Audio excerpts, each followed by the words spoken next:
Hi friends, welcome to Cine Family two. Guppedantha Manasu serial heroine రక్షా గౌడ ఈ సీరియల్లో వసుధర క్యారెక్టర్లో నటిస్తూ తనదైన స్టైల్లో ప్రేక్షకులను బాగా ఆకట్టుకుంటుంది. వసుధర సోషల్ మీడియాలో చాలా యాక్టివ్గా ఉంటూ తనకు సంబంధించిన ప్రతి అప్డేట్స్ని ఎప్పటికప్పుడు షేర్ చేస్తూ ఉంటుంది.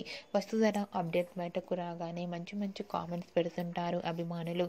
అయితే రీసెంట్గా గుప్పడంత మనసు సీరియల్ హీరోయిన్ వసుధర తన రియల్ లైఫ్ లేటెస్ట్ ఫొటోస్ను షేర్ చేసింది. ఆ ఫొటోస్లో వసుధర తన బెస్ట్ ఫ్రెండ్ అయిన అక్షితతో కలిసి బెంగళూరులో షాపింగ్ మాల్లో ఎంజాయ్ చేస్తున్న ఫొటోస్ను షేర్ చేసింది. ఆ ఫొటోస్లో వసుధర చాలా హ్యాపీగా ఎంజాయ్ చేస్తూ చాలా అందంగా ముద్దుగా కనిపించింది. ఆ ఫొటోస్ చూసిన వారంతా బ్యూటిఫుల్ అండ్ లవ్లీ ఏంజల్ అంటూ కామెంట్స్ పెడుతున్నారు. మీకు కూడా Guppedantha Manasu serial heroine Vasudhara real life latest photos మీకు నచ్చినట్లయితే మీ అభిప్రాయాన్ని మీ కామెంట్ రూపంలో తెలియజేస్తూ లైక్ చేయండి, షేర్ చేయండి. మరిన్ని ఇంట్రెస్టింగ్ అండ్ లేటెస్ట్ అప్డేట్స్ కోసం మా సినీ ఫ్యామిలీ 2 ఛానల్ని సబ్స్క్రైబ్ చేసుకోండి.